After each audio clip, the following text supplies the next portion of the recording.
Nick has his NBA medals ready for us today.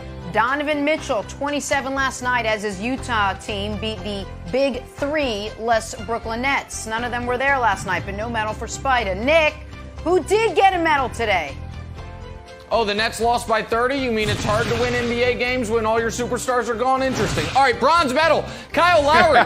Final game as a Raptor, most likely. You might say, Nick, he gets a medal with 8 points, plus 42 in 33 minutes. So impact all over the place, just not in the box score. Kyle Lowry, great career with the Raptors, bronze medalist. Silver medalist, Kevin Wild says, I have an anti-Kawhi Leonard bias. False. Kawhi Leonard just hasn't had a bunch of explosive statistical games. Last night, though, he was great. 25 points on 75% shooting to go along with a league-leading last night 5 steals. And then gold medalist. I've never seen this before in the NBA. There were 11 games last night.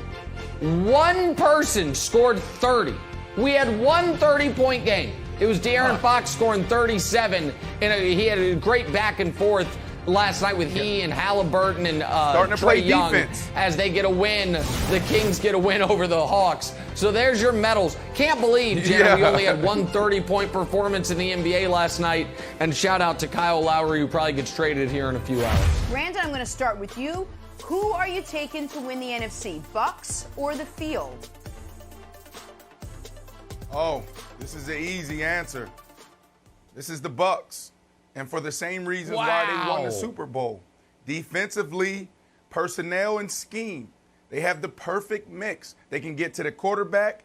They can stop the run. And they also have smart guys in the secondary. In that scheme, you have to be smart. You have to understand what's going on because it's sophisticated. You have to communicate on every single play. So for that reason, that defense is going to get better. They return everybody now. And then on the offensive side, they finally found out who they were, their identity on offense. Right around week 10, week 11, they figured it out. And now they have an offseason to actually double down on who they are. Remember this, too. They're bringing back all their coaches, Nick. Todd Bowles didn't get a job. Byron Leftwich didn't get a job. Right. That's the secret sauce right there. If they lost one of those guys, then I would be open for this discussion. But they bring back absolutely everybody, so you have to go with the Bucs. Yeah, I agree with you, Brandon. It is an easy question, but I think it's an easy question because it's the opposite answer, which is it is clearly the field because the degree of difference between the Bucs and the other teams in the NFC last year was minute, if in existence at all. I think we've all been colored, our impressions of the Bucs have been colored by how dominant they were in the Super Bowl. But their road to the Super Bowl was a more than rocky one. And we all remember Brady's 3 second-half picks against the Packers that Aaron Rodgers and the Packers weren't able to fully take advantage of. But the round before that, they were on the brink. Down 7, third quarter against the Saints driving, and Jared Cook fumbled, and then Drew Brees threw 2 straight interceptions, and they get that win. The round before that, against Taylor Heineke and a sub-500 Washington team, that's a 2-point game entering the fourth quarter, thanks to a missed 2-point conversion, by the way.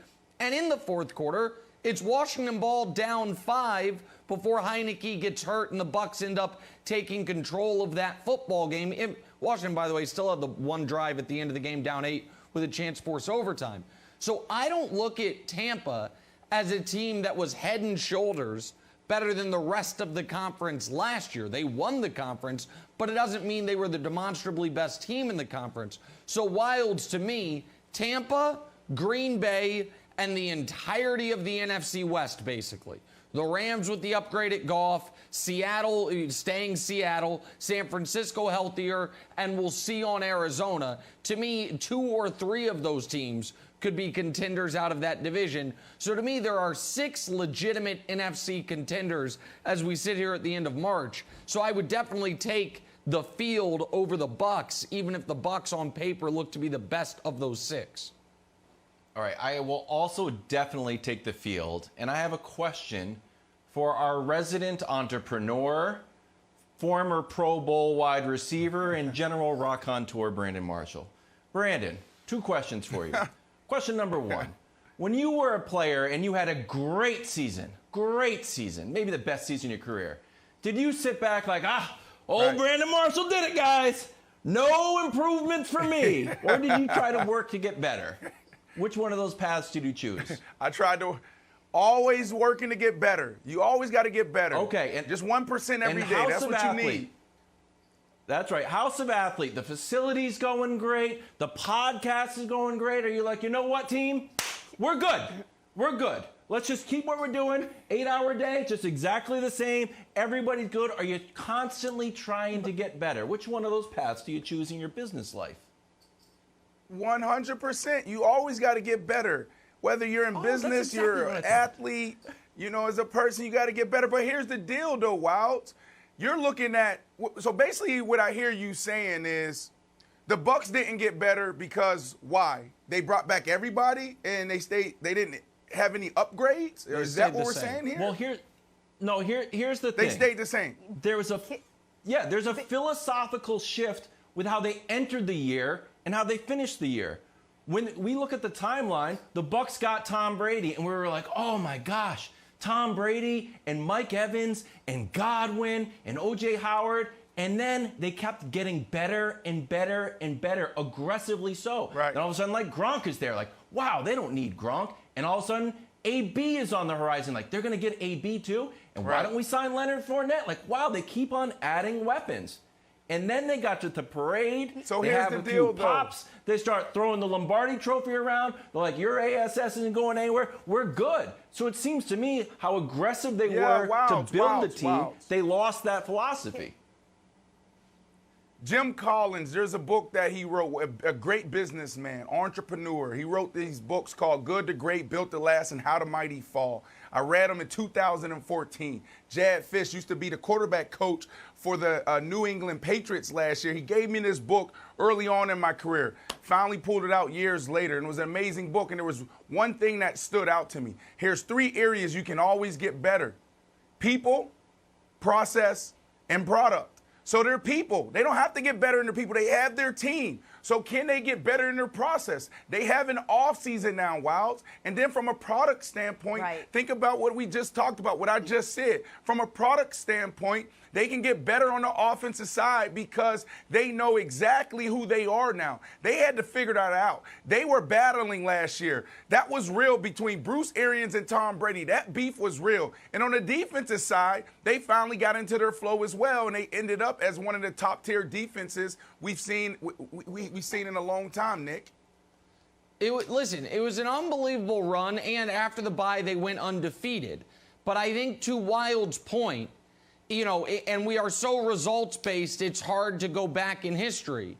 But to Wild's point, if Jared Cook doesn't fumble and the Saints go up 10 midway through the third quarter and win a game they were favored to win, and Tampa and Tom Brady's season ends with an 11-5 year and 1 playoff victory over Washington, nobody is saying they shouldn't add anybody.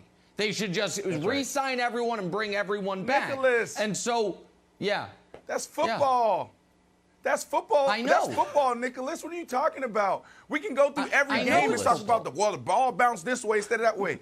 Yeah, so, come on, Nicholas. No, I get that. I'm not discounting.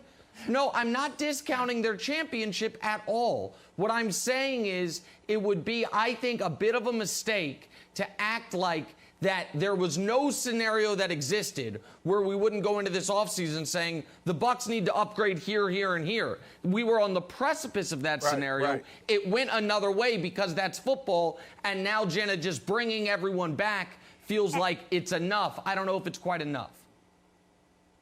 But also, they didn't have a smooth, easy season. They just re-signed everybody, and they're going to have another smooth, easy season. You said it, Nicholas. They had a rocky season. They weren't great halfway through the season. They had to deal with COVID like every other team. They had chemistry issues. They had to work it all together. Then they sort of hit the ground towards the end of last season. So re-signing everybody therein could be the improvement, that now they will have a full off season, to Brandon's point, and see what they could do with the same pieces back together next season. Thanks for watching. Subscribe here to get the latest from the show. Also, be sure to check out more of the best clips from First Things First, or go watch a few segments from our other shows on FS1.